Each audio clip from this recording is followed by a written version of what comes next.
Halo guys, assalamualaikum, selamat datang kembali di NN Top 11 Channel. Apa kabar semuanya? Semoga teman-teman selalu sehat dimanapun berada.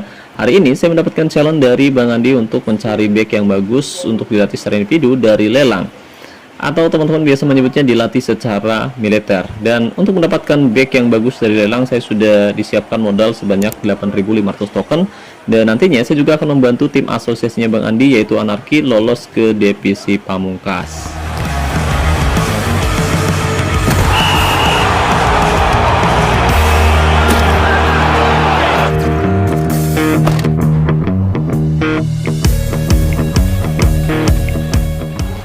Oke guys, jadi hari ini saya menerima tantangan dari Bang Andi selaku member Asosiasi Anarki untuk mencari back di lelang yang bagus untuk dilatih secara individu atau dilatih secara militer guys. Dan untuk mendapatkan back yang bagus dari lelang, Bang Andi selaku pemilik klub sudah menyediakan modal sebanyak 8.500 token lebih guys. Tapi dengan catatan, saya harus bisa menemukan 3 back serta 1 kiper dan sudah melatihnya secara individu sebelum drawing asosiasi dimulai. Waduh, berat juga ya guys ya. Terlebih untuk melatih pemain secara individu dari kualitas mutu bintang 3, 4, atau bintang 5 membutuhkan waktu yang sangat lama guys. Oke guys, jadi asosiasi Anarki itu punya banyak cabang loh guys. Total saat ini ada 28 cabang asosiasi dan rencananya bakal nambah lagi sampai 30 cabang asosiasi guys. Mantap. Nah, kebetulan banget nih guys, musim ini 5 cabang asosiasi Anarki sedang mencari anggota baru. Jadi buat teman-teman yang mungkin tertarik bergabung menjadi member Asosiasi Anarki, kamu bisa menghubungi Neng Tiara. Bukan ding, maksudnya Kak Tiara yang cantik jelita melalui nomor ini guys. Tapi syarat dan ketentuan mungkin berlaku ya guys ya. Oke guys, jadi ini adalah tim yang akan saya bangun. Kualitasnya saat ini ada di angka 76% atau setara dengan kualitas mutu bintang 4. Dan untuk skuadnya sendiri kurang lebih seperti ini guys, dimana Bang Andi saat ini menempatkan back dengan kualitas rendah ya guys ya. Dan rencananya hari ini saya akan mencari 3 back dan 1 kiper dari lelang untuk dilatih secara individu. Nah, untuk tim asosiasinya sendiri saat ini ada di posisi 6 klasemen dengan raihan 694 poin. Selisihnya cukup dekat dengan tim-tim lain yang ada di urutan ke-11 atau di posisi 11 besar. Jadi target saya musim ini selain mencari pemain dari lelang dan melatihnya secara individu, saya juga punya target membantu Anarki finish di posisi 8 besar dan lolos ke divisi pamungkas musim depan. Tapi tentu saya tidak bisa mengerjakan tugas ini sendiri karena saya membutuhkan teman-teman yang ada di asosiasi ini untuk turut membantu Anarki meraih poin penuh. Dengan begitu tim asosiasi ini bisa mempertahankan posisi hingga akhir musim nanti. Sementara jika nanti kita gagal, bukan tidak mungkin musim ini tim asosiasi Anarki harus puas tergelincir ke posisi 10 besar dan harus kembali bermain di divisi berlian musim depan guys. Oh ya, tapi sebelum saya membahas lebih jauh, saya mau ngasih info dulu nih buat teman-teman semua, khususnya untuk player Sultan yang sedang mencari jasa top up, token, sponsor spesial premium, kartu bulanan, dan benda lain dengan harga yang lebih murah tapi amanah. Saya rekomendasikan teman-teman top up di Instagram atau websitenya Kiana Official, dan linknya sudah saya sematkan pada deskripsi video ini.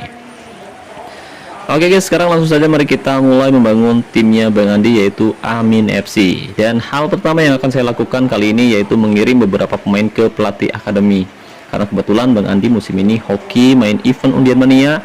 Jadi ada beberapa buku pelatih akademi yang bisa kita gunakan sesuai kebutuhan pemain yang ada guys. Nah, di sini saya sudah menempatkan 3 pemain di pelatih akademi dan rencananya saya akan kembali mengirim 1 pemain lagi ke sini guys. Oke guys, dan sekarang 4 pemain sudah masuk di pelatih akademi ya guys ya, sudah masuk di pelatihan. Jadi kita tinggal nunggu aja prosesnya sampai selesai guys. Kedua, tadi Bang Andi bilang, "Bang, tolong rekrut pemain bintang 9 dari event undian mania. Setelah itu tolong tingkatin kuotanya sampai bintang 10." Nah, katanya gitu guys. Jadi langsung saja mari kita rekrut ya guys ya. Oke guys, jadi ini dia pemain bintang 9 yang baru kita rekrut secara gratis dari event undian mania. Namanya Jalal van Gelderen, pemain asal Belanda. Tapi kalau diperhatikan dari namanya kayak nggak asing nggak sih guys, namanya Jalal. Iya bener, Bang Jalal. Ada lagunya guys, Bang Jalal, Bang Jalal. Bukan Ding Jalil itu guys ya. Saya rasa pemain dengan gaya main paus winger ini mungkin keturunan Indonesia guys. Waduh. Tinggal dinaturalisasi aja ya guys ya. Usianya 18 tahun, dia bisa bermain di 3 posisi berbeda dengan 2 keahlian khusus, spesialis penghadang umpan dan penyerang bayangan. Tinggi badan 187 cm dan hanya kaki kirinya saja yang bagus untuk menendang. Nah, setelah direkrut, lalu saya mulai melatihnya secara individu atau secara militer, guys. Tapi berhubung sesi latihan militer bisa memakan waktu yang sangat lama, jadi mohon maaf saya nggak bisa tayangin sesi latihannya ya, guys ya. Mungkin lain kali kita bahas satu persatu seperti biasa. Nah, setelah memastikan sesi latihan pulse winger selesai, sekarang mari kita mulai cari pemain bertalenta di lelang, guys. Tapi jujur, guys, nyari pemain muda bertalenta di lelang itu susah banget, guys. Beneran, asli 2 kelinci. Dan setelah beberapa jam nyari, akhirnya saya nemu juga back yang saya cari. Pemain muda usia 19 tahun asal Jerman. Tinggi badannya 193 cm dan performanya cukup bagus di 5 pertandingan terakhir, guys. Bahkan dalam 15 pertandingan terakhir, dia cuma sekali dapat performa 6. Mantap. Kemudian untuk gaya mainnya sendiri yaitu back pengolah bola. Nah, setelah bersaing dengan player lain, akhirnya saya bisa mendapatkan pemain muda ini seharga 8 token plus uang tunai sebesar 137 juta USD dibayar tunai. Sah dong. Setelah itu saya tingkatin kualitasnya sampai bintang 10, guys. Lalu pemain kedua yang saya dapat yaitu kiper usia 20 tahun seharga 12 token plus uang sebesar 142 juta USD. Performanya sangat bagus dalam 5 pertandingan terakhir, bahkan dalam 15 pertandingan terakhir pemain ini belum sekalipun dapat performa 6, guys. Mantap, wadidaw. Luar biasa ya, guys ya. Nah, berhubung pemain ini belum punya gaya main, jadi kita bisa menambah potensi gaya mainnya, guys. Dan kebetulan ada hadiah potensi gaya main juga nih dari event undian mania, guys. Jadi kita bisa berikan potensi gaya main sweeper kiper pada pemain ini ya, guys ya. Nah, setelah memastikan kiper tadi udah punya gaya main, lalu saya mulai melatih kualitasnya sampai bintang 10, guys. Oke, dan pemain ketiga yang saya rekrut yaitu Iago Brito. Pemain bintang 3 usia 20 tahun asal Portugal seharga 15 token plus uang sebanyak 146 juta USD. Nah, berhubung pemain ini belum memiliki gaya main, jadi saya coba berikan potensi gaya mainnya, guys. Tapi sayang sekali, saat dikasih potensi gaya main back random, malah dapatnya potensi gaya main gelandang jangkar. Ini gimana konsepnya, anjay? Jadi karena gaya mainnya nggak sesuai kebutuhan, terpaksa saya harus nyari pemain lagi di posisi back tengah, guys. Lalu pada bursa transfer kelima, saya dapat pemain bintang 4 usia 22 tahun dengan gaya main stopper seharga 8 token dan uang sebesar 130 juta USD. Widih, performanya bagus banget dalam 15 pertandingan terakhir, guys. Untuk itu saya kembali melatih secara individu sampai punya kualitas mutu maksimal bintang 10. Dan yang terakhir, karena waktu pertandingan asosiasi udah mepet, udah deket banget, pokoknya udah wadidaw, terpaksa saya merekrut pemain usia 21 tahun dengan kualitas mutu bintang 5 dengan gaya main no nonsense DC dari lelang seharga 16 token plus uang tunai sebesar 140 juta USD, guys. Performanya juga cukup bagus dalam 5 pertandingan terakhir ya, guys ya. Setelah itu seperti biasa saya mulai melatihnya secara individu sampai punya kualitas mutu bintang 10, guys.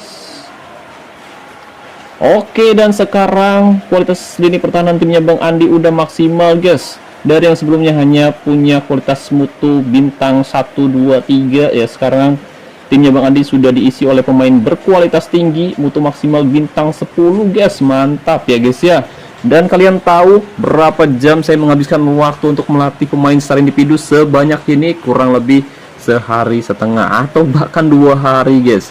2 harian saya ngelatih pemain sebanyak, buset, capek bener, guys. Nah, jika kita perhatikan di sini, Amin FC kualitasnya udah meningkat ya, guys ya. Dari yang sebelumnya hanya punya kualitas mutu 70%-an, sekarang tim ini udah punya kualitas mutu 180%, guys. Dan sebenarnya kita masih bisa ningkatin kualitas mutunya lagi dengan cara ningkatin tier atau level pemain dari level langka ke level elite atau ke level yang lebih tinggi. Dan jika tiernya udah di upgrade, kualitas timnya juga bakal naik lagi lebih tinggi, guys. Mantap. Tapi untuk ningkatin tier ya butuh permata, dan harga permata nggak ada otak semua, guys. Mahalnya minta ampun ya, guys ya. Oke, dan sekarang mari kita review 5 pemain yang baru selesai saya latih secara individu atau secara militer, guys. Nah, yang pertama di sini saya melatih penjaga gawang dengan gaya main sweeper kiper. Dan untuk atributnya sendiri yaitu refleks dan kelincahan didukung oleh atribut antisipasi serta keluar sarang. Lalu untuk back tengah, tadi saya melatih back dengan gaya main back pengolah bola. Nah, untuk atribut kuncinya sendiri di sini saya membuat atribut kunci pemain ini yaitu tackle dan penjagaan, didukung oleh atribut penempatan posisi, umpan silang dan kebugaran, guys. Di sampingnya ada back dengan gaya main stopper. Pemain ini juga punya atribut kunci yang berbeda dari back sebelumnya, guys. Jadi untuk atribut kuncinya sendiri yaitu kekuatan dan penempatan posisi, didukung oleh atribut tackle dan penjagaan. Sementara untuk back dengan gaya main no nonsense DC, atribut kuncinya yaitu penempatan posisi dan agresivitas. Sementara untuk atribut lainnya dibuat hampir sama rata, guys. Tapi rata-rata di angka 200%-an semua ya, guys ya. Nah, yang terakhir, pemain yang saya latih secara individu yaitu penyerang sayap palsu. Tapi berhubung kualitas awal pemain udah terlalu tinggi, tadi kualitas awalnya bintang 9, jadi saya sulit buat tingkatin atribut kuncinya lagi, guys. Jadi terpaksa atributnya ya dibuat ala kadarnya aja, tapi tetap bagus kok, guys, beneran. Oke, singkat cerita, setelah menunggu cukup lama, akhirnya pertandingan final asosiasi sebentar lagi akan segera dimulai. Tapi sayang banget nih, guys, tim asosiasi Bang Andi kalah di babak perempat final yang membuat posisinya tergelincir turun ke urutan 7 klasemen, guys. Jadi untuk bisa promosi ke divisi pamungkas, tim asosiasi Bang Andi yaitu Anarki harus bisa meraih kemenangan di pertandingan ini dan minimal jadi juara 3 agar bisa promosi ke divisi tertinggi yaitu divisi pamungkas, guys. Oke, dan sebelum pertandingan berlangsung, sekarang mari kita atur taktik, strategi maupun formasi yang akan kita terapkan di babak final asosiasi divisi berlian musim ini, guys. Nah, untuk formasinya sendiri kali ini kita akan menerapkan formasi 3-1-5-1. Tapi di sini kita bisa perhatikan bahwa saya menempatkan striker poacher di depan sendirian ya, guys ya. Jadi jarak antar pemain lumayan berjauhan yang membuat suplai bola dari gelandang ke striker biasanya menjadi kurang efektif, guys. Nah, kalau penyerang poacher sendiri biasanya akan cenderung bermain bagus jika dikasih suplai bola oleh pemain sayap, khususnya untuk pemain dengan gaya main inside forward maupun pemain dengan gaya main false winger, karena kedua pemain tersebut sepertinya punya permainan yang hampir mirip. Bedanya untuk false winger posisinya jauh lebih ke belakang, sementara inside forward dia cenderung bermain maju ke depan. Nah, untuk false winger sendiri sebenarnya adalah gelandang yang cukup produktif ya, guys ya, karena dia sering menusuk ke area tengah dan sering bermain lebih dalam, dan terkadang seringkali menjadi penyerang kedua di belakang striker. Jadi ketika striker sedang tidak dalam performa terbaiknya, seringkali false winger menjadi opsi terbaik. Begitupun dengan Mezzala. Nah, box to box juga sama. Jadi ya hampir mirip untuk permainannya, mungkin akan cenderung lebih ke tiki taka atau lebih dominan menguasai bola ya, guys ya. Nah, untuk susunan pemainnya kurang lebih seperti ini. Nah, kalau Regista sendiri dia cenderung ngasih umpan-umpan jarak jauh atau long pass, long ball apa long pass ya. Sementara untuk false winger dia cenderung ngasih umpan-umpan pendek. Kalau poacher seringkali lebih cenderung suka dikasih umpan pendek, guys. Kalau target man dia lebih suka dikasih umpan-umpan panjang, umpan crossing, umpan silang atas ya, guys ya. Karena beda, ada umpan silang datar, ada umpan silang atas. Gimana ngomongnya anjir, umpan crossing lah, intinya seperti itu ya, guys ya. Oke, jadi kita atur terlebih dahulu mengenai taktik, strategi dan formasi sebelum pertandingan dimulai, guys. Iya, kita simpan terlebih dahulu kurang lebih formasinya seperti ini. Nah, selanjutnya kita akan lihat tim lawan yang akan kita hadapi yaitu Borussia Dortmund. Dan di sini para warga sudah bersiap menghadapi kemungkinan yang akan terjadi di babak final asosiasi divisi berlian musim ini, karena jika tim kita kalah yaitu Anarki 0-18 menelan kekalahan, itu berarti Anarki harus puas tergelincir ke posisi 9 atau posisi 10. Tapi misalkan menang, ada kemungkinan Anarki 018 bisa mempertahankan posisi terbaiknya dan bisa promosi. Ada kemungkinan bisa promosi ke divisi tertinggi yaitu divisi pamungkas. Nah, Bang Andi sendiri katanya bilang, Bang, saya rencananya mau membawa Anarki bersaing di tingkat global musim depan. Wih, keren. Jadi mari kita lihat, akankah saya bisa membantu Anarki bermain di divisi pamungkas musim depan, atau justru kita akan tergelincir kembali dan bermain di divisi berlian musim depan, guys. Nah, pertandingan sudah berlangsung, jadi sekarang kita kembali ke susunan tim kita, dimana sepertinya tim lawan melakukan perubahan skema. Jadi kita dipertemukan dengan lawan yang tidak terlalu berat, sementara tim lain mereka mendapatkan lawan yang berat karena sepertinya tim lawan merubah lawan yang akan dihadapi, namanya apa, ngetrik ya. Jadi tim lawan ngetrik sebelum pertandingan, guys. Jadi pas pemilihan lawan tuh mereka sengaja ngubah lawan biar ada kemungkinan di leg kedua bisa menang gitu, guys. Oke, menit 10. Dortmund punya kualitas yang sama rata, tapi harusnya Amin FC bisa mengalahkan mereka dengan mudah karena kita punya kualitas yang luar biasa di semua area, dari area pertahanan sampai area serang. Kualitasnya tinggi banget ya, guys ya. Harusnya kita bisa dengan mudah membobol gawang dari Borussia Dortmund. Tapi saat ini di menit ke-16 skor masih 0-0 untuk kedua kesebelasan. Kita coba untuk ubah taktiknya menjadi perpaduan. Serangan balik kali ini dilakukan cukup baik dari area tengah, akan berbuah gol. Oh, sangat-sangat berbahaya, kita perhatikan bisa dilewati, padahal dari segi kualitas sangat tinggi ya, guys ya. Tapi beruntung Stapes, penjaga gawang dari Amin, bermain sangat luar biasa di bawah mister gawang. Dia dengan sangat mudah menangkap skulit bundar. Ya, memang saya sudah melatih refleksnya dengan baik, bahkan atribut kelincahannya lebih tinggi dari atribut manapun. Jadi dia bisa sangat tenang ketika mendapat tekanan di area pertahanannya sendiri, guys, di area gawang ya, guys ya. Satu pelanggaran keras dilakukan oleh Sienkiewicz, kartu kuning diberikan, tendangan bebas akan dilakukan. Kali ini Wayne Rooney melakukan tembakan dan tidak, ternyata tembakan Wayne Rooney masih cukup mudah diamankan oleh penjaga gawang dari Amin FC.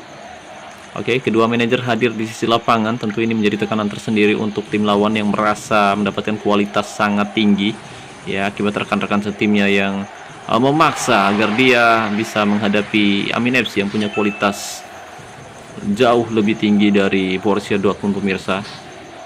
Tapi untuk sementara kita masih kesulitan untuk bisa membobol lini pertahanan tim lawan. Jadi kita coba bertahan terlebih dahulu.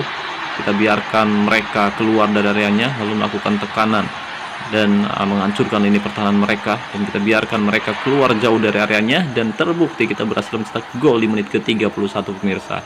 Karena kalau misalkan kita terus-menerus menekan, mereka justru yang bisa memanfaatkan situasi dengan melakukan serangan break cepat jika kita melakukan kesalahan di area tengah maupun di area depan, guys. Oke, skor 1-0 untuk sementara. Kita lihat tekanan kembali dilakukan.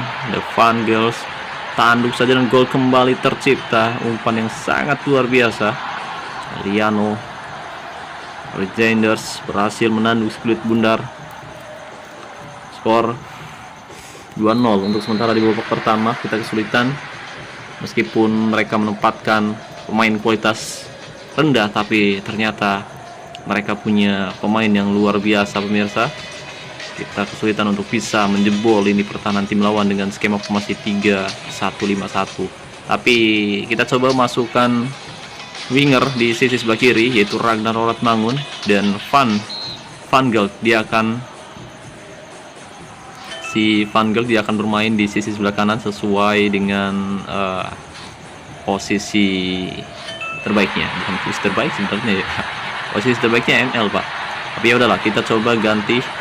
Kita perhatikan, tembak saja dan gol tercipta kali ini. Silgers mencetak gol. Tembakan jarak dekat dari dalam kotak penalti masuk ke gawang tim lawan. Roratmangun masuk menghentikan Eliano Regenders.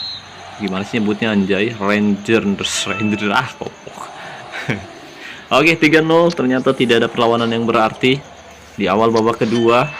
Kita coba atur kembali untuk taktik, strategi maupun formasinya. Kali ini untuk serangan balik off. Kita lihat Dortmund mencoba untuk melakukan tekanan, umpan pendek berhasil direbut kali ini. Endzone masuk menggantikan Fink. Menit ke-57. Tim lawan mencoba untuk melakukan tekanan kembali dari sisi sebelah kanan, berhasil direbut menghasilkan serangan baik cepat. Bagus sekali, cukup tenang. Umpan terobosan di sana, gol tercipta lagi-lagi. Kali ini Riedwald yang berhasil mencetak gol, pemirsa. Ya, tembakan yang cukup keras masuk ke gawang tim lawan tanpa bisa diantisipasi dengan baik. Kali ini tekanan kembali Ragnar Oratmangun, umpan ke belakang cukup tenang, umpan chip yang sangat baik dan gol tercipta. Wayne Rooney berhasil menerima assist dengan sangat luar biasa, tembakan volley masuk ke gawang tim lawan, pemirsa. Skor 5-0 untuk sementara. Dirga Wahyu unggul 4-0. Kubel mengalami cedera di laga kali ini, pemirsa. Kali ini ada Messi Elgos, Tom Haye, Eibar. Kali ini ada Van Goldron, tembak saja, dan itu dia yang kita maksud tadi, bahwa penyerang voucher cenderung lebih suka dikasih umpan silang datar, dan dia akan menyeradat menyeleding maksud saya, anjay. Melakukan tembakan ke arah gawang. Skor 6-0. 4 pemain diganti. Sepertinya tim lawan mulai frustasi, manajer lawan sudah mulai frustasi dan muak dengan laga ini, pemirsa, karena selisih kualitas yang terlalu tinggi mereka menjadi bulan-bulanan di babak kedua. 7-0. Skor kembali berubah. Ragnar Oratmangun kali ini catatan skor ke gawang Borussia Dortmund. Perubahan taktik dilakukan oleh tim lawan dan mereka berusaha keras untuk bisa. Justru kebobolan lagi. Wayne Rooney kembali mencetak gol lewat assist dari Tom Haye, salto yang luar biasa. Gol kembali tercipta menit 70-81 kali ini. Skor 8-0. Luar biasa. Tom Haye menggiring bola, umpan pendek kali ini. Liano Regenders tembak saja dan kali ini berhasil ditepis dan gol tercipta. 9-0. Ragnar Oratmangun berhasil menyocor bola, memanfaatkan kemelut di depan mulut gawang Borussia Dortmund. Skor 9-0 untuk sementara, pemirsa. Sangat-sangat frustasi manajer dari Borussia Dortmund. Kebobolan 9 gol di laga kali ini tentu membuat mereka sangat malu sekali. Kita perhatikan tekanan kembali dilakukan, tapi lagi-lagi berhasil digagalkan. Tidak ada satupun gol yang masuk ke gawang Amin FC. Mereka kesulitan untuk bisa membangun serangan dengan baik karena kualitasnya jauh berbeda, dan pertandingan pun berakhir untuk kemenangan Amin FC. Dan kita lihat, akankah Amin FC berhasil naik divisi atau promosi ke divisi pamungkas musim ini, pemirsa. Skor 9-0. Ucapan terima kasih banyak buat teman-teman. Ada Bang Dirga, Bang Ferdinand, dan Bang siapa ini? Bang Dwi apa siapa? Bang Bulan Sutena. Profilnya Bulan Sutena ya? Bukan ding. Bang Awan, Bang siapa tadi ya? Oh bukan, Perserang guys, Perserang. Tulisannya kecil banget Pak, saya belalengan Pak lihatnya Pak. Kita lihat dulu untuk pertandingan terakhir. Berg Forest, waduh, menang 4-1 atas Barcelona guys. Menang 4-1 atas Barcelona. Nah kita harusnya lawan ini nih, si Black Forest Pak. Tapi dia sengaja banget nyari lawannya yang gak seimbang, biar ada kemungkinan dia itu menang Pak, biar dapat poin. Emang pas pertukaran lawan tuh harusnya si kampret tuh milihnya yang seimbang Pak. Kita lawan dia dong. Salah Sundana keluar anjay. Harusnya kita menghadapi si Black Forest Pak, tapi dia takut sepertinya. Jadi dia coba nyari lawan yang kelihatan lemah gitu, biar ada kemungkinan menang ya. Tapi kan tetap aja kebobolan tuh. Bukan ding. Mereka kembali mencetak gol. Skor 5-1. Sayang sekali pertukaran yang tidak adil. Tim lawan mencoba untuk ngetrik ya, cari lawan yang kelihatan mudah biar dia bisa dapat poin, tapi dengan begitu ya kemungkinan mereka juga kalah lebih besar, karena kan tentu ketika memang dia bisa memenangkan pertandingan tapi teman-teman yang lainnya ya dia nggak bisa memenangkan pertandingan. Ya intinya sama-sama nggak dapat poin Pak, dia cuma pengen menang sendiri doang gitu guys, jadi nggak kompak ya guys ya. Memang cara ini sering dilakukan ketika tim pengen dapat poin, emang gitu sih, tapi dengan mengorbankan rekan setimnya yang lain Pak, karena kan rekan setimnya kualitasnya nggak sama rata dengan kualitas yang dia miliki. Skor 89, skor akhir 5-2. Pertandingan pun berakhir, masih ada beberapa pertandingan lagi kita lihat. Sementara 3 tim lain, ada beberapa teman-teman kita yang masih bertanding. Kita akan mendukung lagi, kira-kira siapa? Skor oke 6-2. Di sini untuk Perserang-Serang menang 6-2. Kita lihat terlebih dahulu. Shibuya FC, kok 3-0 sih Pak? Ini membawa Manchester City ya, Shibuya FC ya guys ya. Oke, Shibuya FC menang 3-0 untuk sementara atas Manchester City. Kita lihat Awan Nafisa berhasil menang guys, mantap. Tinggal 1 kemenangan lagi, kita sudah dipastikan bisa mempertahankan kedudukan, bisa mempertahankan posisi kita di posisi 6 atau di posisi 7. Yang penting nggak tergelincir aja nih ke posisi 10 besar guys. Selagi masih ada di posisi 8 besar masih aman untuk kita. Kita lihat umpan crossing dan gol kembali. Oh tidak, ternyata sayang sekali. Skor 3-0 Shibuya FC. Ursu masuk menghentikan Ichikawa. Ayolah, pertandingan berakhir. Boraccini masuk menggantikan Guilty. Pergantian pemain dilakukan oleh kedua kesebelasan di akhir babak kedua. Sepertinya agak terlambat untuk Manchester City. Kita lihat. Oh, nyaris saja. Tapi tembakan Manchrelli masih melenceng dari sasaran. Sepertinya tim lawan cukup frustasi dan melakukan perubahan kembali dengan menggeser nomor punggung 6 dan juga nomor punggung 19. Serangan kembali dilakukan kali ini. Cukup baik. Jangan sampai melakukan kesalahan. Berhasil dipotong ternyata. Serangan balik dilakukan oleh Vidal, umpan jauh sisi sebelah kiri, Volpe di sana sendirian dan finishing yang tidak cukup bagus dilakukan oleh Volpe, padahal dia udah 1-on-1 dengan penjaga gawang, tapi tembakannya masih melenceng di sisi sebelah kiri penjaga gawang jaga gawang Shibuya FC. Dan pertandingan pun berakhir untuk kemenangan Shibuya FC dengan skor 3-0 atas Manchester City. Oke, sudah dipastikan menang. Selanjutnya kita akan lihat pertandingan terakhir. Mungkin udah stop semua ya. Oke, udah main semua guys, skor 81-12 dan harusnya kita bisa mempertahankan kedudukan. Oke, mantap. Sekarang ada di posisi 6, Anarki 0-18 dan sudah dipastikan Anarki musim depan bisa lolos atau bisa promosi ke divisi pamungkas dan tugas saya selesai guys ya. Alhamdulillah akhirnya tugas ini selesai ya, alhamdulillah fix promosi katanya, mantap, alhamdulillah ya guys ya. Oke guys, jadi mungkin itu saja yang bisa saya bahas kali ini ya guys ya. Terima kasih banyak buat teman-teman yang udah nonton video ini sampai selesai. Terima kasih juga untuk membership Anantapil Eleven. Terima kasih buat partnership Anantapil Penjatukan Official, dan tidak lupa saya ucapkan juga buat semua member Anarki, teman-teman Bang Andi, Bang Dirga, dan teman-teman yang lain. Saya ucapkan terima kasih banyak atas support dan dukungannya sejauh ini. Terima kasih juga buat teman-teman yang selalu mendukung dan mendoakan saya sejauh ini. Wassalamualaikum warahmatullahi wabarakatuh.